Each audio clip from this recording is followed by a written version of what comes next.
related to Paticca that is dependent origination. We have 4 papers. There will be a short tea break. Please try to make it very short.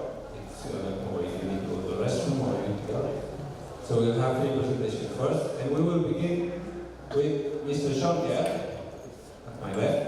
Shan is a teaching fellow, School of Buddhist Studies, Philosophy and Comparative Religions at Nalanda University in India, in the original Nalanda. So he's coming. We have a scholar from Nalanda actually. He is also a PhD candidate in South and Southeast Asian Studies with emphasis in Pali and Sanskrit literature from the University of California, Berkeley. His PhD research focuses on Acharya Anuruddha's work.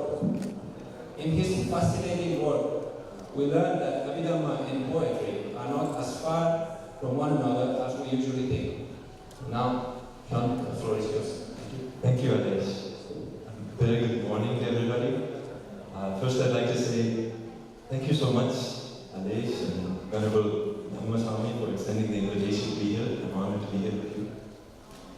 And it's really exciting to see this university coming up in such a nice way. So I want to speak to you today about the Bhava-Chakra treatment of Paticca in Acharya Anuruddha's 3 works. The most extensive treatment is received in his Namarupa Paricheda, where it comes in chapter 7, verses 720 to 796. Anuruddha's Namarupa Paricheda includes in its treatment of Paticca factor by factor enumeration of the links of dependent origination in the standard order. This is characterized by Abhidhammic definitions of factors. For instance, mentioning that the number of consciousnesses that constitute vijnana in Patisandhi vijnana versus Bhavatta vijnana, 29 versus 32, this sort of Abhidhammic take on the things. However, though couched in Abhidhamma rhetoric, I'd like to suggest that this is really a nod towards Abhidhamma, that this is not the extensive Abhidhammic treatment, which would require much more detail and perhaps be hampered by the exclusively verse format, since Namarupa Paricheda is a wholly verse composition. So in fact, I would suggest that Anuruddha's primary project here is something other than doctrinal exposition. We'll see it's an altogether more literary and aesthetic project. He even tells us not to worry about the 24 Bhaktana Prachayas, which are a mere elaboration of this, and do not get treatment in the text. Rather, here to be concerned only with the Tappava character of the Prachayas, that is, having their existence owing to the existence of something else. Okay, so he thus proceeds very quickly from these itemized definitions of the factors to reflections on the hetu and phala character of the factors, reflecting on the circularity of present results of past causes acting themselves as causes for future effects. So tanha, the action that is the result of the vicya, as well as the cause of further fruits. And linking this circularity to samsara. So we have these verses, samsarasya bhutayam pachayanam parampara. This sequence of causal conditions, called dependent origination, is said to be the causal sequence of samsara itself, and is therefore considered to encompass all 3 levels of existence. Bound by the eggshell of ignorance, in the absence of its breaking by understanding, thirsting with craving for renewed existence, not yet reached the taste of liberation. Its sequence binds in its aspect of conditioning, but so too is that condition to a resultant aspect, it turns around. From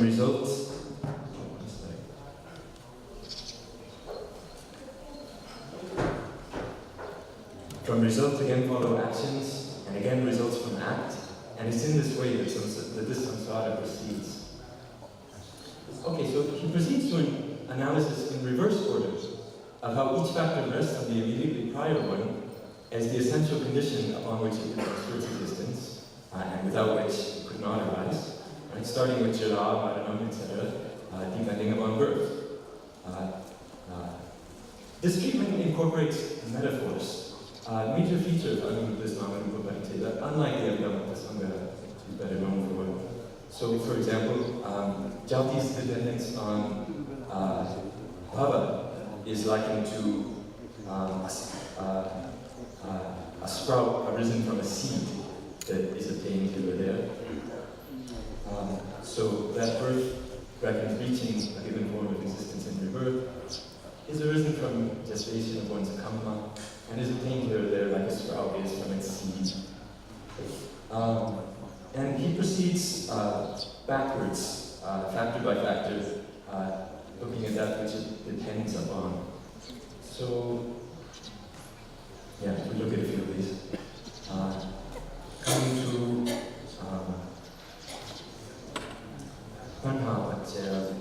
he says, and made thirsty by thirst moistness for the things to which they cling, delighting in the pleasant form, they tighten their hold on them. And for one observing relish in the things he feels, craving with sensation its condition originates and grows.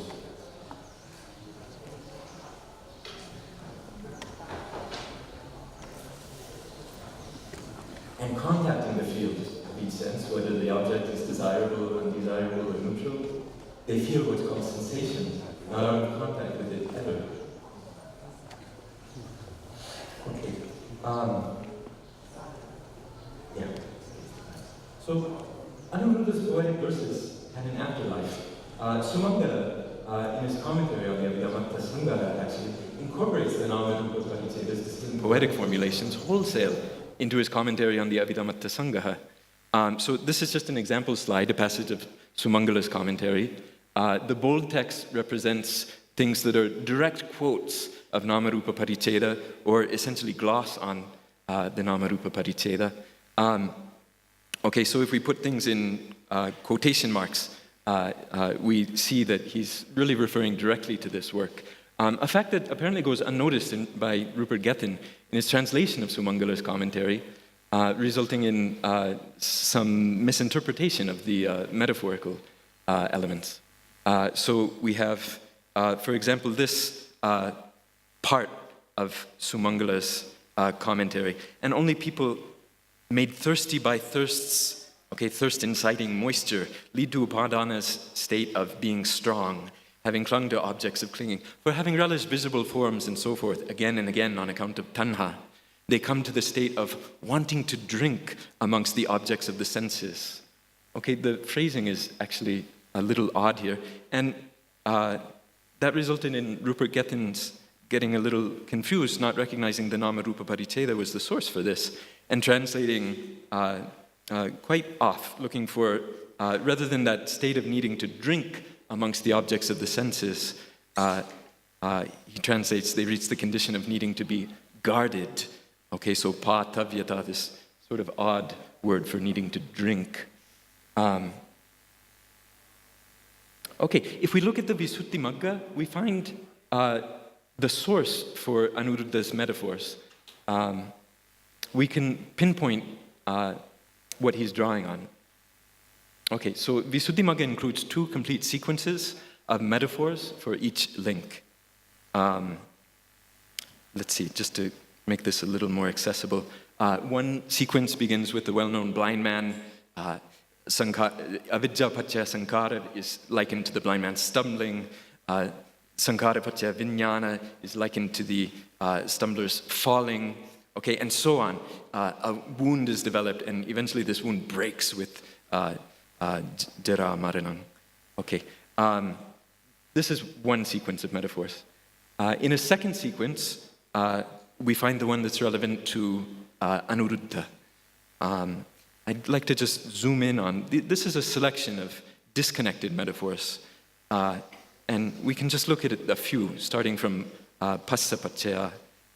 So he says, contact is born from the impingement of the bases, as fire is born from the rubbing together of fire sticks. Feeling is likened to burning in one touched by fire. Craving, and here we have our metaphor, as thirst, craving increases as thirst does in one who drinks salt water. And one who is parched with craving conceives longing for the kinds of becoming as a thirsty man does for drinks. Okay, so here's our root of that metaphor that we saw cropping up in Anuruddha. Okay, so like Rupert Gethin here, most scholars have missed the significance of Namarupa Paricheda for understanding the also Abhidhammatta Sangaha. Namarupa Paricheda can be regarded as summary literature. It's essentially a summary of Visuddhimagga, follows Visuddhimagga quite closely actually. So we can be fairly sure that Anuruddha is selecting his metaphors from this very passage, but it's a summary of a very particular kind. It selects its doctrine from the massive compendium of Visuddhimagga, but reformulates it with attention to its aesthetic value. So for this project, metaphorical elements hold a special place. So what we're saying is metaphor and literary elements in this case have a special place in our manuals of Abhidhamma. So how is this? Yes, this seems to be another face of the Abhidhamma, one we're not so familiar with and don't keep in mind much when we think about Anuruddha or the Abhidhamma in general. This was a literary project, one in which both Anuruddha and Buddhadatta participated, which I talk about as the literary or aesthetic Abhidhamma text, and involved aesthetic reformulations of doctrine to a poetic end. So this was a short-lived literary experiment in the era of South Indian production of Pali commentarial literature. Okay, so why this poetic moment in Abhidhamma? We get a good possible explanation for this in some musings by Frau Weiner on the Abhidhamma. Frau Weiner defines scholasticism in the context of Indian philosophy as a form of philosophizing that starts out not from a direct perception of things, but is based instead on given concepts, which it develops into a system. However, in terms of content, nothing new is created. It remains the same, being merely considered from continually new aspects and presented in ever new forms. Okay, so he characterizes this particular brand of scholasticism as formal scholasticism. I'm sorry, I jumped ahead in the slides. Formal scholasticism, to emphasize its imperative to innovate in form while ostensibly not altering content.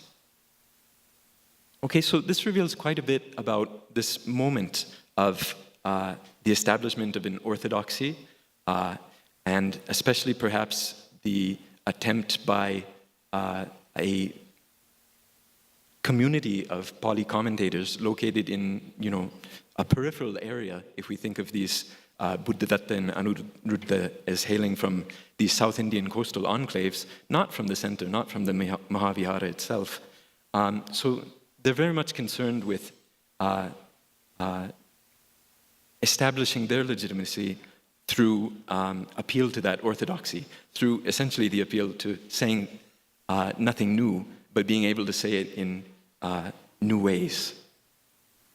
Okay, so Buddhadatta apparently took pride in rendering the commentarial literature into a refined and highly embellished literary form.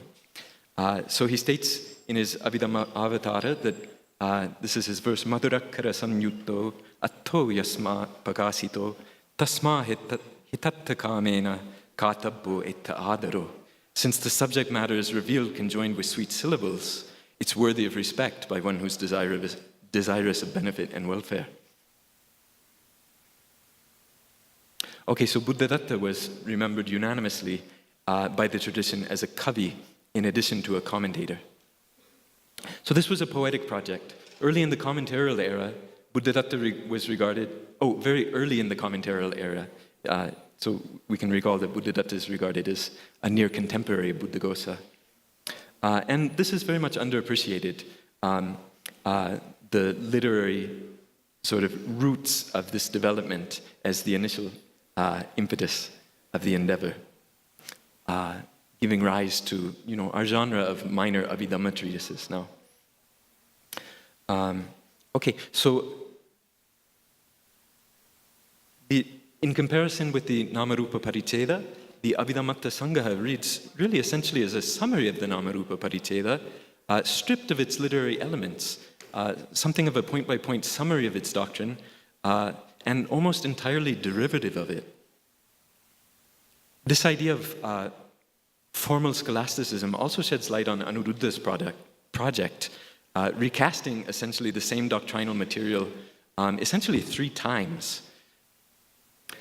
So if we turn back to our Nama Rupa Paricheda, he continues his account. Now that he's reached now that he's surveyed how each factor rests on its prior, depending on it for its own existence, he'll now turn to the topic at hand, the Bhavachakka version of the Paticca Samuppada. Okay, so the Bhavachakka trope in Paticca Samuppada is essentially highlighting this beginningless, unbreakable chain quality of the links. And it does this by connecting the end of the sequence of Paticca Samuppada back to the avidya of the beginning by the asavas, which are said to give rise to avidya. So this turns the sequence into a circle, which is called bound and unbreaking, and thus gives us our chakka metaphor. Okay, so the Visuddhimagga, again, has this, citing unattributed verses for its potent image, and citing the suttas as authority for asavas giving rise to avidya. Okay, so by the time of Visuddhimagga, this trope of linking Paticca Samuppada into its Bhavachakka form seems to be very well established. Okay, but this seems to represent a secondary development in the sense that it represents a contemplation of the doctrine itself and seeks to evoke an affective response to its implications, something like one of samvega. In fact, the Bhavachakka treatment of Paticca Samuppada in Visuddhimagga occurs as a precursor to the early stages of insight, situated right before the initial Nama-Rupa Pariggaha, the first stage of insight. It's in the Panya Bhumi section and seems to represent a transition between the exposition of doctrinal items and the contemplation of these very items giving rise to insight. Okay, let me go a little over, I'm sorry. So if we look at his verses, we're told that as long as avidya is there, yes, accompanied by latent ignorance and prevented from the penetration of the truths, when the sequence goes according to the round in its forward order, conferring the fruit of rebirth, volitions occur as its results by nature. Therefore, sankharas are regarded as having ignorance as their condition. Okay, the truths being penetrated, the chain of causal conditions is struck apart in whole. From that, the round unfolds. Thus, by virtue of the round's occurrence due to ignorance's non-obstruction, and by virtue of its acting as the main supporting factor, ignorance is considered the highest point on which it rests. Literally, it's ridgebo, kuta. Okay, and for those whose minds are constantly oppressed by the blows of growing old and dying, overcome by the defilement stupefaction, that ignorance but increases. Thus, bound and unbreaking, this circle of causality, turning round on itself like the circumference of a wheel, revolves according to its sequence. Okay. He revealed the revelation of that round, that mass of suffering encompassing the triple world with its 12 factors and its certain fruit, sorrow and lamentation, and so too physical pain, and sadness and despair, the fount of the vicissitudes of life. Such is it. Afflicted and inconstant, with great calamities athrong, plagued by many defilements, lumped together as this is suffering.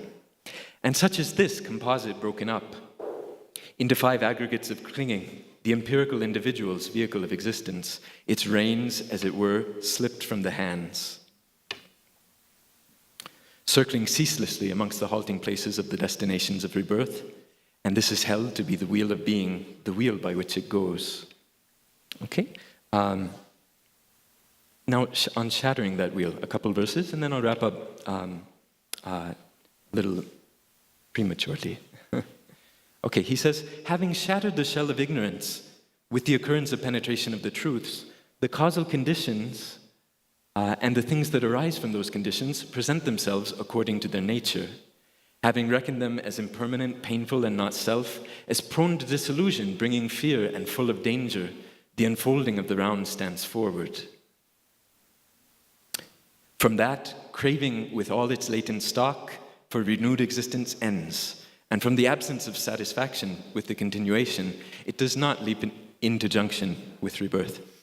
Okay, so I'd just like to highlight that in these verses, it's somewhat remarkable that we have the three characteristics brought in explicitly to characterize the vidya that arises so as to break the cycle.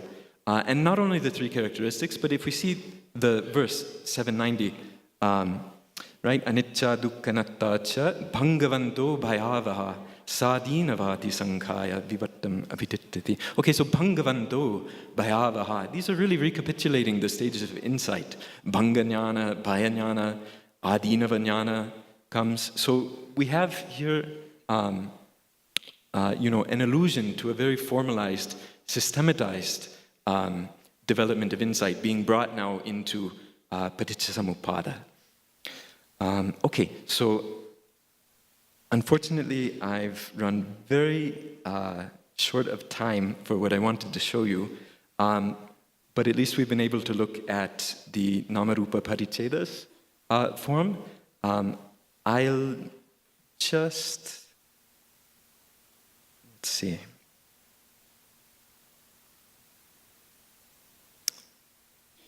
Yeah, so if we look comparatively across the three texts to,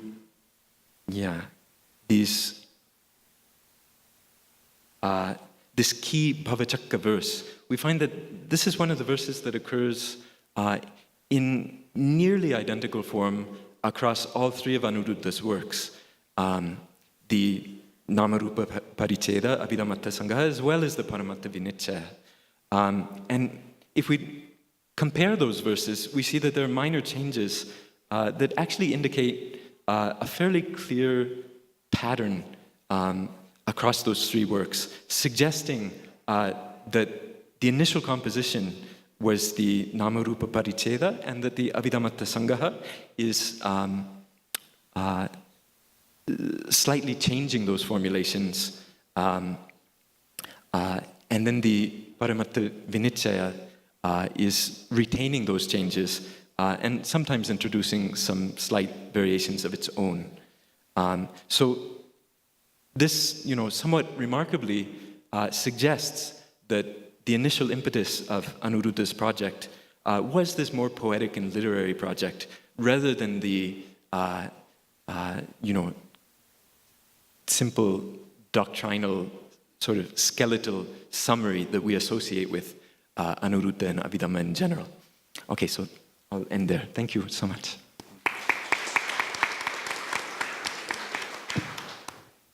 Thank you very much, Shan, for your wonderful presentation. Before we move on, I would like to warmly welcome our Rector Sayadaw and the Eastern Commander-in-Chief, Bojo Lin Aung. Mengalawakam, yeah? Our next speaker is Associate Professor Sayale Dr. Do Yusana Nyani from the International Theravada Buddhist Missionary University in Yangon and also SSBU in Taunji. Dr. Yusana Nyani holds a PhD from the University of Delhi. Dr. Yusana Nyani, she is currently an Associate Professor at the ITBMU in Yangon, the Department of Abhidhamma. And she is also a lecturer at the Department of Abhidhamma Studies here at SSBU. The title of her presentation is Paticcasamuppada Through the Lens of Abhidhamma. Very good morning, and my utmost respect to the Venerable Mahasangha, led by the Rector of the Shan State Buddhist University, our respected teacher, Venerable Professor Dr. Khammai Dhammasami, and all the respected members of the Sanghas, respected nuns, and all the scholars and ladies and gentlemen. Very good morning. I'm really grateful to have this opportunity, to have the chance to present a paper in honor of our teacher's birthday. And actually, I don't have much knowledge on Paticcasamuppada, and since I have joined the first day, I came to realize that I don't have nothing more to share. So I I have made some changes in my paper, but it wasn't really much ready, and I hope you will kindly understand. So I'm not sure if I will be able to convey the actual message that I want to, but my intention, especially after the end of the first day, has turned out to that it should be something that should be new to you, that the area other scholars haven't touched upon. But if I can't fulfill that my intention, I hope you will kindly understand. So my topic is the Paticcasamuppada through the lens of Abhidhamma. Then actually, there has already been some points of discussion or controversy that is Paticcasamuppada to be practiced or just the theory to be learned. So there is one claim I want to make in this paper, that is how Abhidhamma knowledge can be helpful to contemplate this important doctrine, Paticcasamuppada. So my later point that I would be stressing on the Paticcasamuppada, that is linking to the Patthana. And in that, as we all are much aware, both doctrines are very deep and profound. So it is rather impossible for this limited scope of this research paper to include all these. Anyway, I hope that I will be able to give you some idea. Actually, for that aspect, I especially quote our Rector of the International Theravada Buddhist Missionary University, ITBMU, Venerable Professor Dr. Nanda Malabiwamsa, who is a renowned Abhidhamma scholar, and also not a Dhamma preacher, we would say Abhidhamma preacher, because Seattle is the one who has brought to light many Abhidhamma teaching in the form of a Dhamma talk. So prior to that, I think I will touch upon a little bit of that I have prepared formally. So in that, formally I plan to present this paper in three aspects. That is the role of Paticcasamuppada and how it is an all-inclusive exposition linking to the other central teachings of the Buddha, such as the Four Noble Truths, the law of karma, and the causal relation. So, and finally, my focus will be the contemplating of Paticcasamuppada in a Burmese way, especially looking through the lens of the Abhidhamma. So first, I was trying to give the message that how the scholars have taken this law of dependent origination to be the central teachings of the Buddha.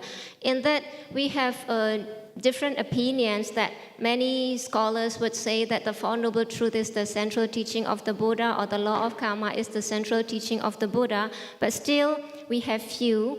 And as here I have quoted Professor Abhinayake, who has again quoted Professor Karuna Ratne, saying that these scholars like Childers and Rhys Davids and some other scholars, they try to claim that this law of dependent origination is the central teaching of the Buddha. So another point that here I quote is the Karuna Dasa, who has also done a remarkable work on the dependent origination, who called the Paticcasamuppada as the middle doctrine because it steers clear of spiritual eternalism and materialist annihilationism. So when we talk about this view, one point that I want to discuss here is the law of the non-self, or the doctrine of non-self, or the anatta. So later, as I move down, I hope I will be able to explain a bit more on this. So I think I will skip some part of this. So one point that I want to claim is that how Paticcasamuppada is closely intertwined with the Four Noble Truths, the law of karma, and the causal relations. So prior to that, just a little bit space will be given to highlight the significance of the dependent origination, which the Buddha himself has identified as the law of nature. So whether there is an arising of the Tathagata or no arising of the Tathagatas, the elements still persist, and the stableness of the Dhamma, the fixed cause of the Dhamma, and the specific conditionality. So it sounds too technical, but the main point is that the Tathagata awakens to this and breaks through to this, and having done so, the Tathagata explains, teaches, proclaims, and elucidates this Dhamma. So this teaching asserts that this natural law of conditionality is ever existing and stable in nature, and that was penetrated by the awakened one through his intuition. So just as the Tathagata have revealed this significant law, the Buddha encourages his disciples to follow suit, and we all are very much aware the Buddha has put much emphasis. One who sees the dependent origination sees the Dhamma, and vice versa, one who sees the Dhamma sees the dependent origination. So here I would like to touch upon one point, and this actually, there are 4 facts that I have quoted here from the Nidana Samyutta. And in the words of the Karuna Dasa, he calls it the 4 characteristics. So I think these characteristics are rather helpful to identify and to clarify that this dependent origination is just mere working nature of the cause and effect, but nothing more. So the first one is the thusness, the tathata. So in the first characteristic asserts that these conditions alone, neither more or less, bring about this event. So only this one, thusness, so tathata. And the second one, non-thusness, avitatata. So this is the double negative, so it's again mean thusness. But repeating means that is more important. So the second one convinces us that when the conditions come together, there is no failure, even for a moment, to produce the event. And again, we have the third characteristic, non-otherwiseness. That is ananya tathata. So this third characteristic still assures us of the invariable relationship that subsists between the cause and the effect, in the sense that no event different from the effect arises with the help of the conditions or the events. So the last one, specific conditionality, ida pacayata. So for that, we can relate to the 12 factors of the dependent origination, because each factor gives rise to different respective effect. So here, for instance, with the arising of decay and death, with birth, we have birth as the specific condition. That means jati pacaya, jara, marana. So in that, jati is the specific conditionality to produce or jara and marana. So this characteristic illuminates that this dependent origination symbolizes mere functioning of the arising of effect depending on the respective causes, thus clearing the notion of the creating entity or the controlling agent. So this is how we can relate to the concept of the non-self, non-soul, or the anatta. And another significance that I want to add is the words of the Buddha, which we call as the pin of joint, that after the enlightenment, the Buddha reflected on this important doctrine, paticca samuppada. So, through many a birth and samsara have I wandered in vain, seeking the builder of his house. So this is a metaphorical usage, meaning the builder of the recurrent, endless lives. So, O house builder, you are seeing and you will not build this house again, and my mind has reached the unconditioned. I have attained the destruction of craving.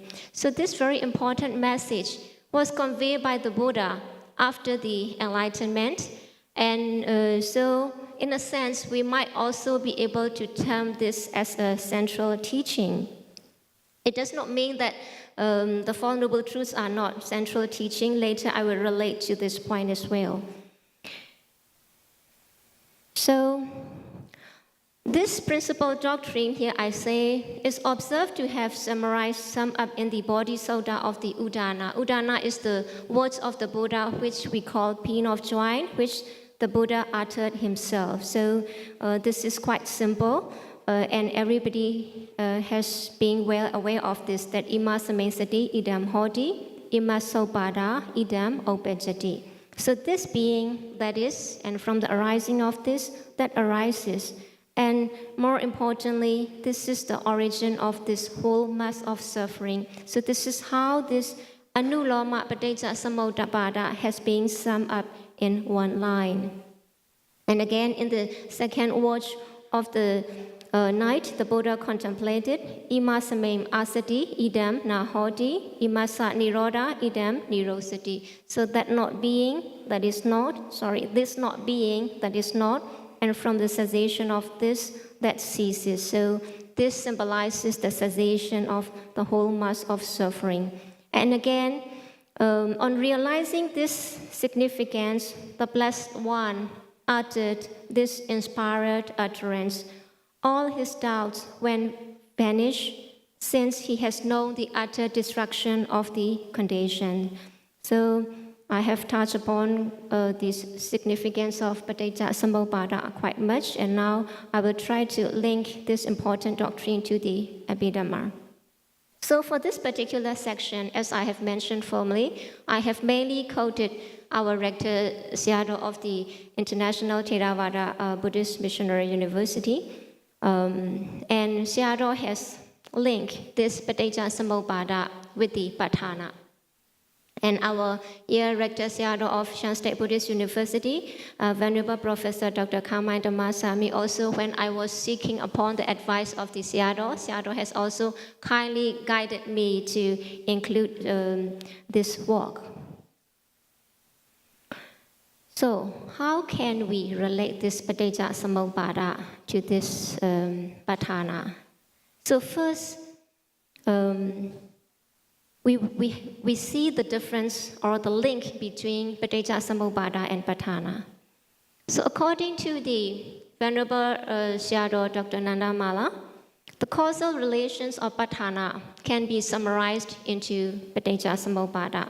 So this is the first message. And it can still be abridged to the Four Noble Truths. And when we summarize Four Noble Truths, of course, clearly we have the cause and effect. So we can still analyze that cause and effect in terms of bhavati and nivati, that is arising or the condition, and nivati means like moving backward or the reverse order. So in that we have dukkha sajja and samudaya sajja that pertains to the bhavati. So the elaboration of again two truths appear to be the ascending order anuloma of the paticca samuppada. So on the other hand, the remaining two truths, nirodha sajja and megha sajja, comes under the nivati sajja. So when it becomes elaborated, it is the descending order. So the difference between these two doctrines, patthana and paticca samuppada, has been mentioned by Anuruddha, Venerable Anuruddha, the author of the Abhidhamma Sangaha, which is the little finger primer and the very fundamental Abhidhamma book for the learners of Abhidhamma in Myanmar. So he said that the simple happening of the state in dependence on some other conditions, tabhava, bhavi, bhavakara matta. So it means that occurrence of the conditioned states produces some other states, but nothing more. So regarding this link to the patthana and paticca samuppada, it is definitely impossible to cover in this paper. So I just take one link, that is the very first one, avijja paccaya sankhara. So we all know, depending on ignorance, arise the karmic formations. So we can see avijja has been analogous to many phenomena like the blindfold, cataract, and complete darkness. So the implication is that because of unknowing or the ignorance, being blinded by this moha, we tend to have the distorted nature upon the reality of the things. So this avijja, according to Sodanda, is not knowing the Four Noble Truths. But when we come to the Abhidhamma, avijja is the not knowing of the 8 phenomena. In addition to the Four Noble Truths, it is not knowing the past life, the present life, both, and more importantly, the Paticca Samuppada. So here, when we talk about Sankhara, we have 3 meritorious mental formations, Paunyabi Sankhara, and demeritorious mental formation, Apaunyabi Sankhara, and then imperturbable mental formation, Ananjabi Sankhara. So this we all know, then I won't go detail. But what is important here is that I think I have to summarize. So here I try to give some example how the avijja can give the same effect or different effect. For example, like when we go mango seed, we will have just mango tree. We can't expect apple or the orange tree.